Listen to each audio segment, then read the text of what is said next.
Welcome to another episode of The Breakdown. There have been no shortage of major events in Alberta politics in the last little while, last week. We could probably even say last 24 hours. But one of the biggest ones has to be the announcement of the by-election in Brooks Medicine Hat. Michaela Fry, he said cautiously. I've heard Fry and Frey. I apologize to Michaela if I'm getting your name wrong.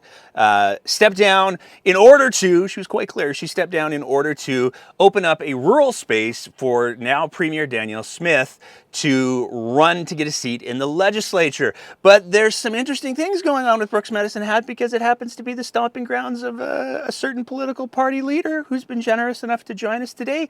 Barry Morishita joins us again today. Barry, thank you so much for taking the time to chat today. Thanks, Nate. Happy to be here. So to start with, we've had you on the show once before, but just for anybody who's new, can you tell us a little bit about Barry Morishita? Because I have a feeling that's probably going to inform why this particular riding is so interesting. Well, yeah, it does actually. My current sitting here, I'm the leader of the Alberta Party. Have been for just over a year. I am also the nominated candidate in Brooks Medicine Hat, which is the riding that Ms. Smith decided to parachute herself into to try to get into the legislature. So obviously a significant change in what's going on for the next 25 days for sure. Now, correct me if I'm wrong, but your relationship with Brooks Medicine Hat goes back a little bit farther than your Alberta Party days. Yeah, absolutely. So my family has been in the area since 1950, mostly closer to Brooks. That's where my family settled. My grandparents on the Japanese side moved from an internment camp in Tashme, BC, all the way to Patricia, Alberta, around 1950.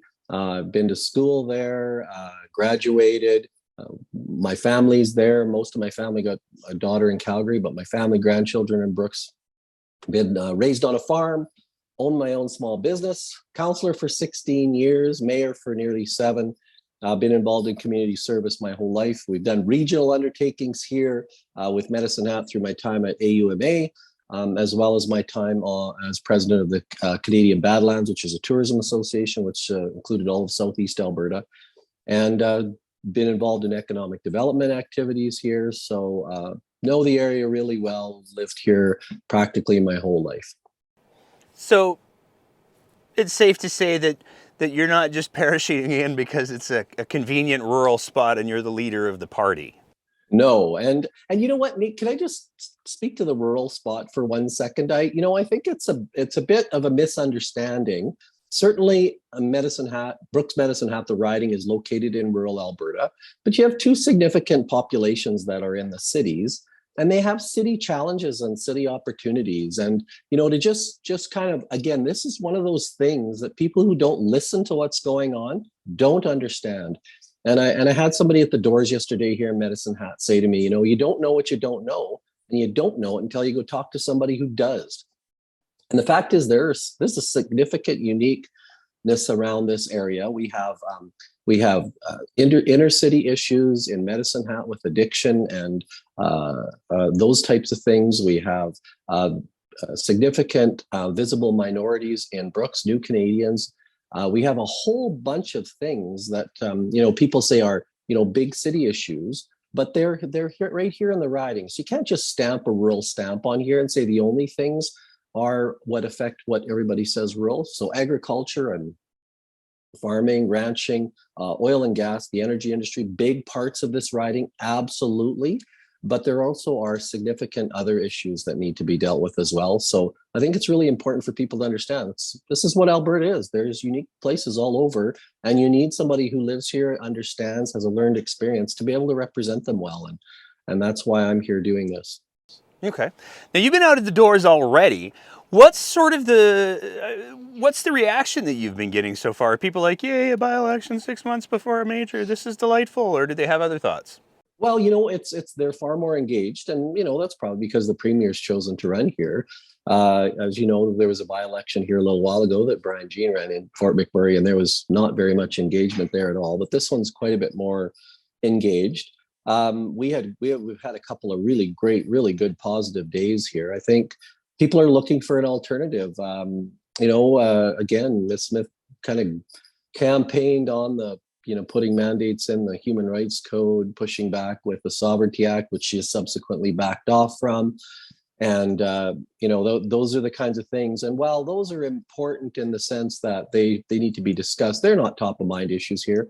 On the doors in Medicine Hat, it's affordability, access to healthcare, education. But we heard a lot about affordability and healthcare in the first 2 days. People have some real concerns about that here. Well, let's so affordability, healthcare. Is there any sort of, have you heard anything? I mean, I was shocked to find out that we have viewers and listeners in the Brooks Medicine Hat area, more than a couple, in fact. So for those folks, what are the big things that you're trying to take to the doors? Well, I think that I'm a local voice, and that matters. That I listen before I speak. I mean, the fact is like I said before, there's a lot of uniqueness in this riding, and there are a lot of issues. And I'm not one to impose those things on everybody. So one of the things that we hear, it's kind of a natural inclination for people to say to us, "Well, why is she running here? She doesn't live here." And that is, why is she running here? She doesn't live here. And she can talk about tradition, and she can talk about all that stuff. But if she really cared about parliamentary tradition, then Calgary Elbow would have a by-election right now. If she really cared about parliamentary tradition, she really cared about representing people, that's what would be happening. And the fact is, she's here because she thinks she can win this riding with little or no effort. Ask her today how many times she's been in Medicine Hat since the beginning, and how many times she's going to be in Medicine Hat before November 8th. I'm going to be here as much as possible. I don't think she's going to be here much. And I don't think that's representation. So that's what this election's about. It's about whether we're going to the old politics, which is just talk it, or are we going to go to what people want in new politics, which is action, mean what you say and say what you mean. Okay. So you talked economy, you talked affordability, you talked healthcare. What are you bringing to the table on those topics? Well, there's a couple of things. We'll maybe start with healthcare. One of the things with healthcare, I think, is that we have to localize some decision making. We can't fix all these problems tomorrow. So I actually spent some time with some doctors here talking about some of the issues that are local. And I didn't realize that we don't have a well-developed human resources plan for health in the province of Alberta. We don't have one. And that kind of makes sense now as a municipal elected official. There hasn't been a year when we didn't struggle or have issues with doctor shortages or recruiting professionals, nurses, and even lab techs and things to our area. And that's because my understanding is there's no comprehensive HR plan for the province. So, those things have to be done. Those are longer term things. But my understanding is there's several things that could happen right here in Medicine Hat and in the Brooks Hospital that would shorten those wait times, that could smooth out that process, but they're not empowered to do that activity. That's something I would do instantly. Say, okay, you trust professionals to do their job. They see places in the system for improvement. We should be giving that authority to them right away to be able to deal with that. I think credentialing is important. My understanding is through the research I did with Statistics Canada, there's some 40,000 underemployed healthcare professionals from one level to another that are immigrants here, or trying to seek residency, or maybe even already are Canadian citizens that are underserving the training that they're doing. So I think that has to be done as quickly as possible. But I think we also have to look at the barriers interprovincially when it comes to moving people from one profession to another. That's another thing that I think can happen short term. And then long term, we have to look at developing that plan. Probably need more placements. We need more training to go on. We need that longer term. There were some doctors here that I was very supportive of just before I finished being the mayor in Brooks, who wanted to start a rural pre-med program with streams for kids that were interested in medicine, lived in rural, wanted to go back to rural. There was an Indigenous stream included, and they're still waiting for approvals. And that was a joint venture proposal from the Medicine Hat College, the Grand Prairie. I'm not sure if they're the university or Grand Prairie, what their technical, I can't remember the name in Grand Prairie now. But a pre-med program that worked with the U of A to bring those students in from a rural place or from an Indigenous dream and give them the opportunity to get in medical school. So there's all these initiatives, long-term and short-term, but you have to empower people, and that's it. That's the beginning. And this is not, I'm not promising an instant change. It's going to take a while, but we got to get started on the things that the local people here can deal with quickly. I think that's possibilities are pretty endless if we can just collaborate. Okay. And if I go on to affordability, I think there's a couple of things that we have to talk about. So, long term, again, it's hard to imagine a world where you can just click a switch and change all the dynamics that have happened in the last year. But we talk about revenue from the revenue from oil and gas royalties, the big bump that we've got with when prices go up. We also have to remember there's always a big downfall when the price goes down. But at the time, we should be coming up with strategic ways of dealing with that. So, we've talked about a portion of it being saved, a portion of it being used to accommodate what's going on today. So I think there's got to be some of that you can use that unplanned for revenue to help out. But long term, there's things like insurance. I think we have to look at the insurance industry in Alberta and wonder why it's significantly higher than it is in Saskatchewan, and look at opportunities there. When it comes to long-term prices in utilities, the problem is our base load is just not, we don't have enough capacity to keep those prices at a reasonable level. And when I talk to producers about, they're more than willing to build, but they want some certainty. They want to know that the next government is going to be providing an ongoing surety, whether it's carbon levies or not, whether it's price controls or not, or what that looks like. And that prevents a lot of capital and investment from flowing into those, because once the market doesn't have enough capacity, we see the prices go up. And that's something that if we don't have that here in Alberta, we're going to struggle with. So, there's some instant things. The other thing is when it comes to things like food security and things, I think we have to look at incentivizing locally grown opportunities. I think technology has come such a long way that there's lots of opportunities there. But I want to reiterate, we can't just snap a switch. Anybody who's promising instant relief for all of the issues we have is just not being genuine. That's not a legitimate thing. This is a long-term problem we have, and that's how we would deal with it, to make sure that future generations, and certainly in the past 4 years, would have an opportunity to be able to have a great life here in Alberta. Okay. Now, you've got, so far, to my knowledge, there's three candidates. The Green Party has said they're not going to be running a candidate down there. So there's the Alberta Party, there's the NDP, and there's the Danielle Smith show. I think that's just what I'm going to call the UCP from now on, because it certainly seems to be what it is. But one of the topics of conversation that keeps coming up, especially on the Twitter machine, is the idea that the NDP has moved far enough to the right, to the center, that they seem to be occupying a lot of the same space that the Alberta Party has historically occupied. So the question is, for the leader of the Alberta Party, what are the differences that you see between yourself and the NDP? So I think there's a couple. I think one is that we're not stuck in one system for anything. There's an equity equality issue, I think, that centers around how the NDP have applied policy in the past, that everybody's the same. Everybody gets a dollar, so everybody gets treated the same. I just don't think that's applicable. Whether it's somebody who's on age or disability or senior supports, I think those situations are fluid and different, and they need to be dealt with differently. And we have smart professionals. Again, I hate to come back to that, but that is the fact that, to manage people on an individual basis, while it might be messier for a manager at the second or third level, it's certainly more appropriate for somebody who's receiving service. And the Alberta Party recognizes that the outcome is the most important thing, and that the pathway and some of the processes to get there don't have to be exactly the same across this province. I think that's a significant difference, that we're willing to allow that to happen. I think another significant difference is that we don't, our approach to how you budget and spend is quite a bit different. We're more about a priority-based system. We recognize that, I always have, because my municipal background is kind of seared in my soul, that you have to balance the budget. You make choices at the end of the year.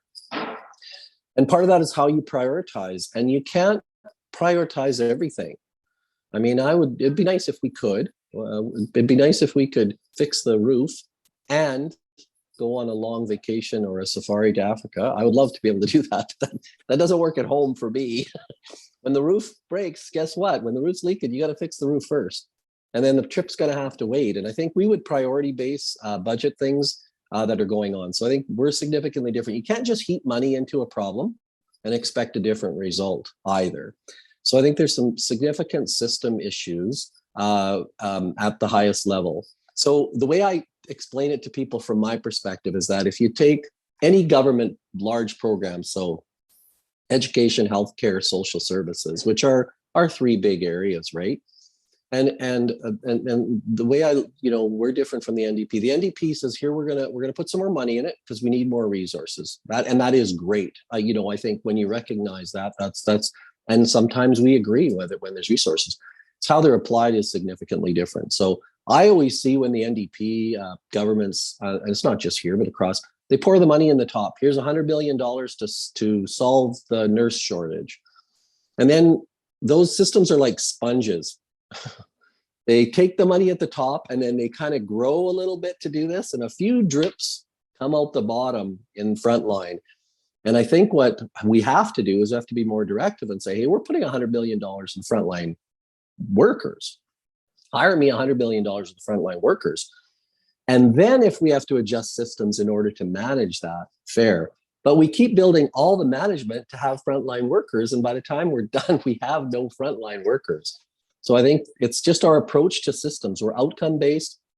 We'll deal with those other things as they go. And then finally, on the fiscal conservatism, I've kind of mentioned it in and out, but we do believe in balanced budgets. I believe you have to pay for what we get for services.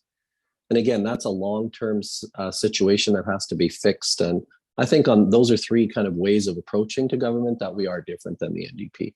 I got to pivot now to the differences between the Alberta Party and the Danielle Smith show. What are your thoughts? I mean, as somebody who has been in municipal government for quite some time, what are your thoughts on the proposed and constantly evolving Sovereignty Act? Well, I think it was just red meat that she threw to her base, that, she was just going to stop everything Ottawa. Let's face facts, and then to recognize the supremacy of the Supreme Court the day after she's elected. Again, disingenuous. Like, say what you mean and mean what you say. Like, I'm not going to say anything on this show that I'm not going to say on the streets or that in any other part of my writing, Nate, because I believe in what I'm saying. Excuse me, and I say what I believe. So, it's ridiculous in the sense that they knew they were never going to be able to write the Sovereignty Act the way she was talking about the Sovereignty Act.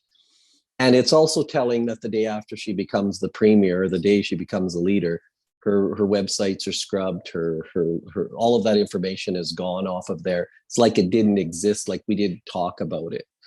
Is that the type of premier we want? Is that the type of MLAs we want that are willing to say anything to get elected?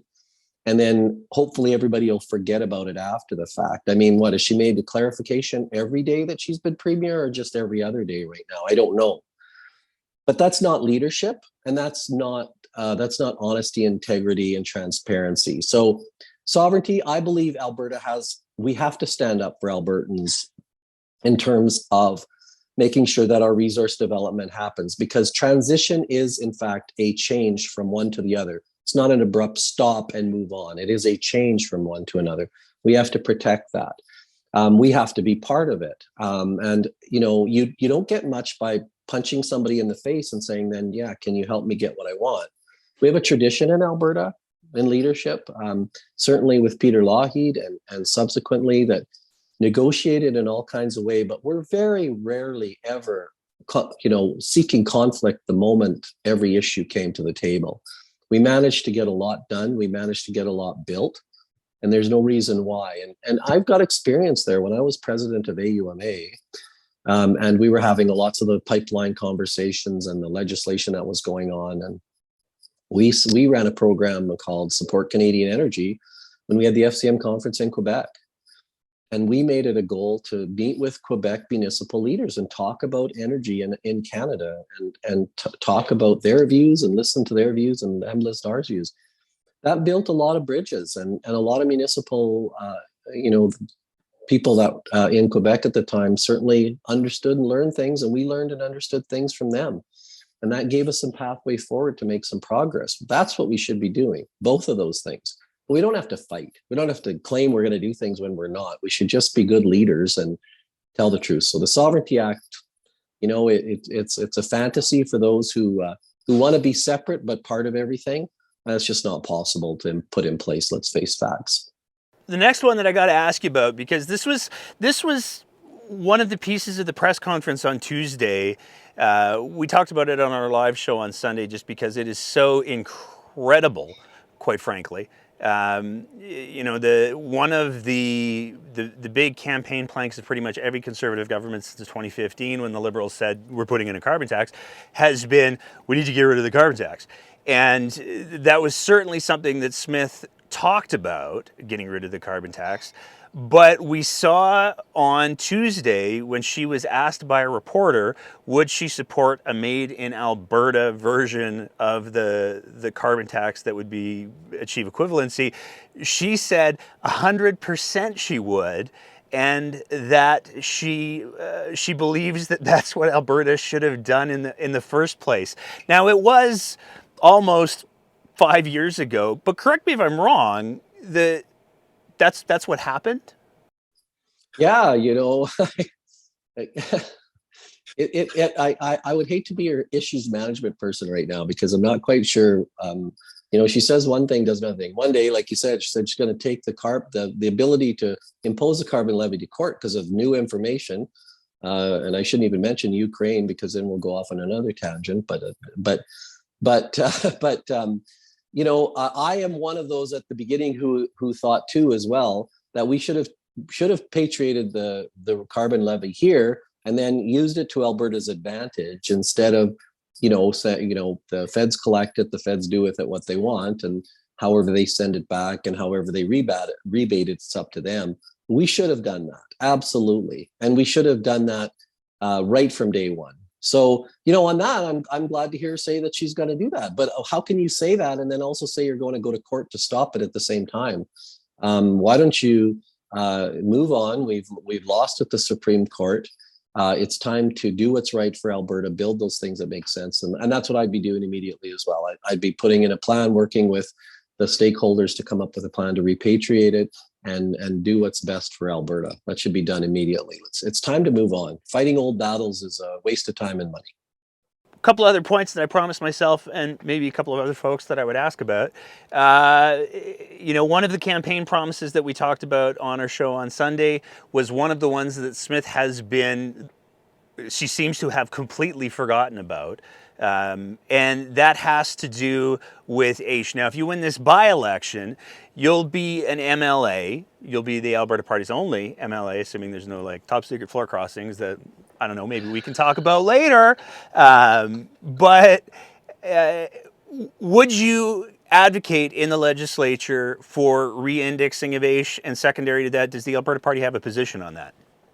Yeah, absolutely. We think all programs should be indexed, because the fact is that immediately, and that's something that can be done quickly and should be done quickly. But we also advocate that those programs don't deliver on the promise of providing opportunity for those that have disabilities, people that are seniors, people that have other issues, children in care. It does not deliver on that promise of hope and some building into the future. So yes, immediately de-index for sure, to make sure that at least we've got people starving. And then we have to look at what the promise is, and then work on delivering that promise better, which I don't think we're doing a good enough job on right now. Okay, so just to be clear, Alberta Party would re-index AISH and the similar social programs? Absolutely. Okay. One of the big topics that is a topic for reasons that I don't fully understand, maybe you can help me with it, is the question of a provincial police force. During her leadership campaign, Danielle Smith talked a lot about the need for a provincial police force, because that way they would enforce her Alberta Sovereignty Act. which is not at all alarming from a historical standpoint. But what's the Alberta Party's thoughts on a provincial police force, and what are you hearing down there when you're at the doors? Well, it's not an issue. People here don't want a provincial police force. They want good police service, and we get good police service from the RCMP currently. Does it need to improve? Absolutely. Is it evolving? Absolutely. Quicker than we can move. And this is one of the problems, again, with our systems.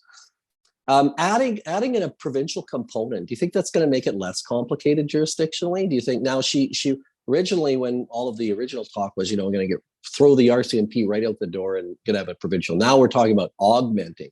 Well, what does that mean exactly? Like, what is augmenting? Does that mean, are they only to patrol the highways? Are they going to come into the city of Brooks or the city of Medicine Hat and help? What does that mean? Again, this is that whole anti-Ottawa thing, thinking that will gain them votes. The most important thing I keep hearing, Nate, is that people want to feel safe in their homes. They want to know that if there's a rural crime spree going on, that there's enough bodies and enough strategy and enough resource to deal with it. And if 50% of our calls are mental health, what is the process right now? What are we doing right now? An Alberta Provincial Police Service on its own is not going to solve that problem. There's other things that need to be dealt with. And I have to give the RCMP a lot of credit. In the last 10 years, their modeling has really shifted to a community-based service. They engage their local communities in the priorities of the police service. For those of you that don't know, everybody over 5,000 pays between 70 and 90% of their policing costs in their own community.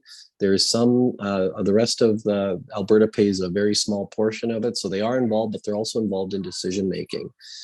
And the RCMP has modeled some great things. The alert service that deals with these specialized units, the crime reduction units that have had great success in places where the crime severity index is very high, and they've managed to do that. We can do more of those flexible, responsive things. We don't need an Alberta Provincial Police Service.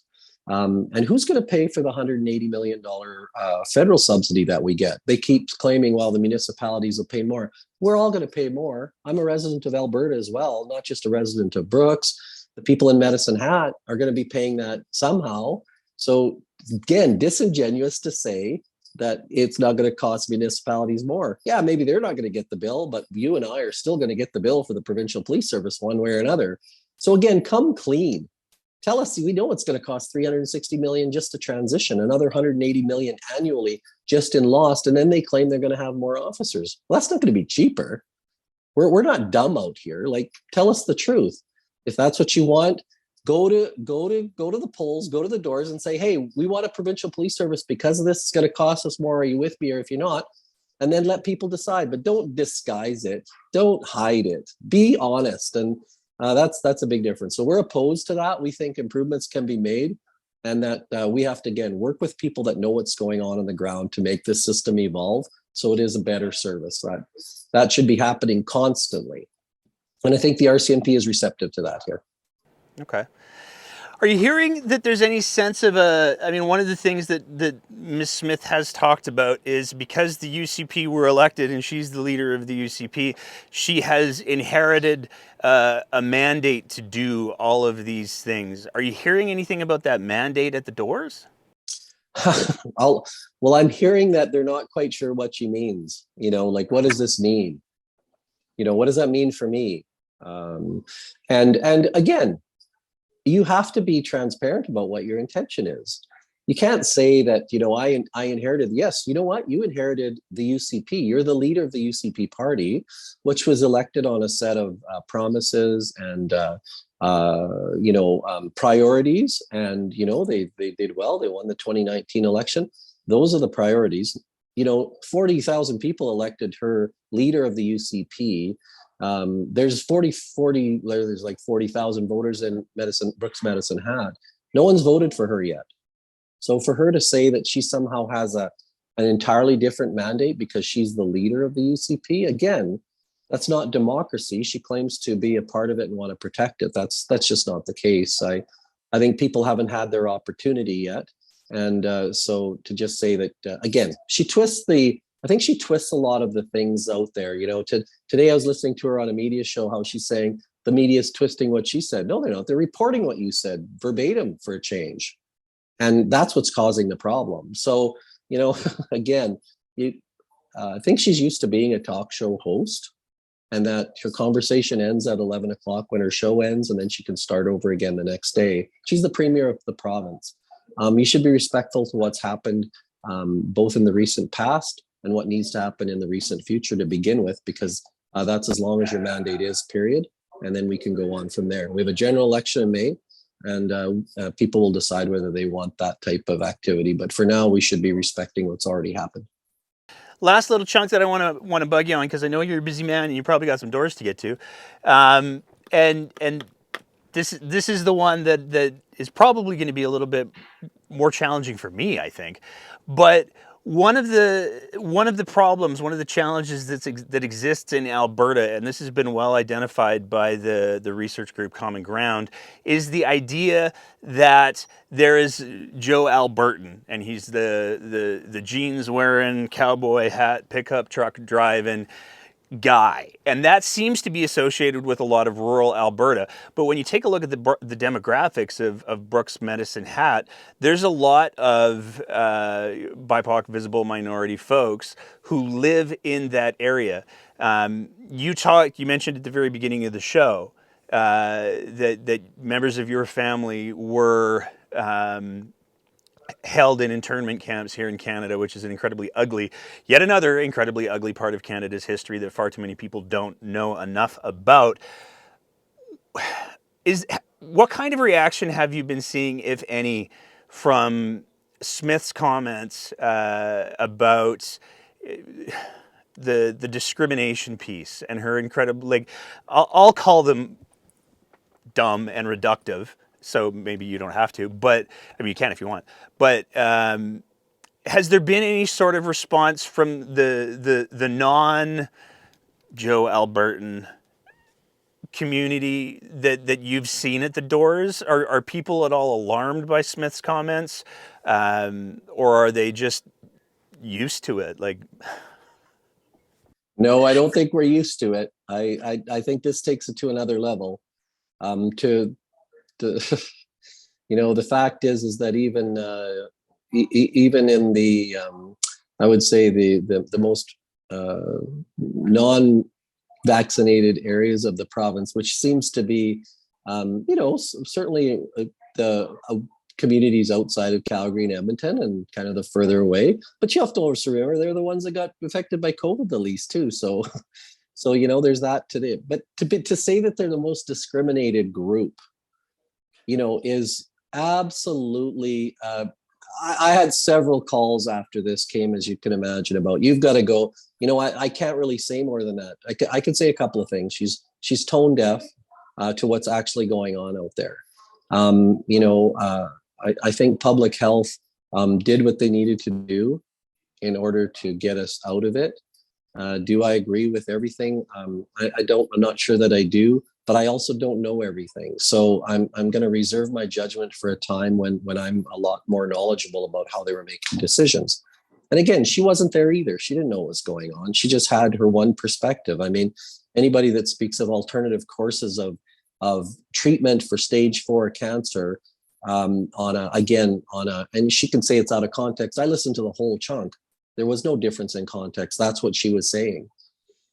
Own those remarks, at least, Miss Smith, and quit trying to back away from them because they're convenient to do so when somebody questions you once in a while. But when it comes to discrimination, excuse me, like I said, I'm half Japanese, and in a lot of ways, I'm fortunate not to physically have those attributes that people immediately say, "Oh, you must be from Southeast Asia. Your family is." So I'm blessed in that way. I haven't had to face that as much of that.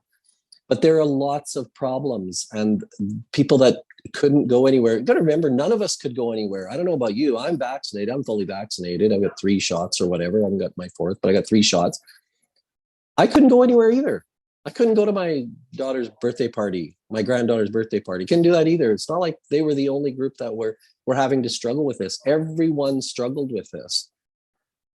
But guess what? Not every group struggles with the fact that they're born Indigenous and they live in poverty. They don't have clean water. Think about that kind of discrimination. You and I have clean water, and if we didn't, we'd call up our city councilor and say, "What the heck? How come we don't have water yet?" Right? We're missing it for an hour. We want to know when the taps are on. They haven't had it for years. What kind of discrimination is that?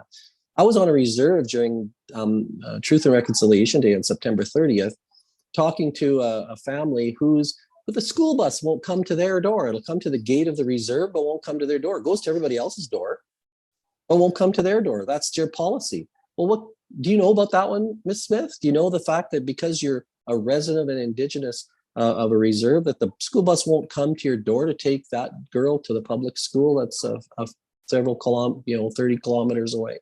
That's discrimination. That's been going on for a long time. We have groups that have come from refugees from Syria, from across the globe. They come into people, make fun of them. They yell at them. They call them names. Regularly, this happens. That racism is here in Alberta, happens daily, still. And you're telling me that that group is more discriminated? Guess what? They aren't. They aren't, period. And I'm really glad to see so many Albertans standing up for that. And we need to. And again, this isn't, tone deaf politics that is sprayed from a podium mic and intended on capturing a few more votes for somebody, to pander and to make a broader group feel like, oh, you're being attacked by everybody else, when it's not the case. People know that. We live in a great province. We're blessed to live here. We have a lot of advantages. And now she's trying to make us feel disadvantaged somehow so that serves her politically.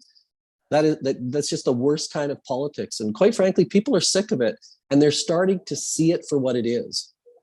It's just divisive. It's made to help someone get elected for their own benefit. And we need to remember in this by-election particularly, if you want the job of being MLA, don't run here. If you want the job to be the representative for the people of Brooks Medicine Hat, then come on in and let's talk about who's best to do that. But if you're running just to be the MLA so you can have a seat in the legislature, you should rethink what politics is for and what MLAs are for. I think that might have been your mic drop moment there, Barry. That was... It does get emotional because, you see this happen every day, Nate, and you go, are you serious? This is what you're going to spend your time on? It's very frustrating, and people are seeing it. So I'm grateful for that. There's a lot of hope in Alberta still, a lot of hope. There for sure. I personally have been, stunned to see how much reversal Smith has gone on in regards to where she believes that people should run. Because I know the NDP came out and they did their whole back in 2014 she said this. Well, you don't have to go back that far, because in August of this year, she said that people should only run in the ridings that they live in. And when she was asked at the press conference on Tuesday, so you live in Fort Mac, High River. You said that you have always wanted to run in High River. Are you just coming to Brooks Medicine Hat to be a tourist, or are you going to run here? And she was like, oh no, I'll totally run in Brooks Medicine Hat. So it seems like, whatever the fancy of the day is where she lands. Is there anything else that you want people to hear? Is there anything else you want people to think about? Because the reality is, you're going to go from this by-election, and I don't think you're going to get the opportunity to stop campaigning one way or the other. So for the Brooks by-election, is there anything that you want people to hear? And as the Alberta Party gears up to run in May of 2023, the province said with their fingers crossed that that's still the election date. What do you want people to know? Well, I think I want people to know that we want to change the way we deal with politics. That I respect that there are some great ideas with the NDP. There's members of the UCP that have a good motivation and want to do some things as well. And that if we work together, we can do it. I'm here to tell you that the Alberta Party and me as leader, that's how I have governed my whole life. Taken people in a room and fixed problems. And we can get back to that, but we have to vote for something. We can't continually be afraid of one governing party or another. And I think if us as voters, if we start to take on that tact and say, what kind of government do I want to have, regardless of whether you want, a left-leaning government or a right-leaning government, forget that for a minute and just say, what type of people do you want to be governing us? And I think that's what the Alberta Party is made of. We're doing, and yes, we've only got 3 nominee candidates. We've got lots coming on, but they're people that can fix problems and work hard. And we're going to do what we can to have a full slate by the time May rolls around, by the time the writ's dropped for May. But we're more primarily concerned about making sure people want to be representatives for their community, because we think that's how you can change the dial. So I want people to consider there's a better way. There's another alternative that can get back to politicians serving their communities again. We're not that far away from it. It's right there, and the Alberta Party is hoping to be the flag bearers for that change. Awesome. Barry, I want to say thank you so much for taking the time. I know, like I said earlier, we had somebody on the show last night who commented that you were the first person who's ever door knocked them in Medicine Hat. So I know that you're out there hitting the doors, and I know that you're busy. So I don't want to take too much more of your time, but thank you so much for making some time to chat with us today. Oh, thank you very much, Nate. Keep doing the good work. That's great. As always, if you appreciate the kind of content that we're trying to produce here at The Breakdown, we would love it if you swung by our Patreon page at www.patreon.com/thebreakdownab and signed up for a small monthly sponsorship of the work that we're trying to do here. It is because of the support that we receive from our Patreon sponsors that we're able to continually up our game, and it is tremendously appreciated. So I want to throw a big thank you out to them, and you can go ahead and visit that website and join and support us as well, because we need all the help we can get. Thank you so much for your attention. Thank you so much for listening and being part of these important conversations. And we will see you next time on The Breakdown.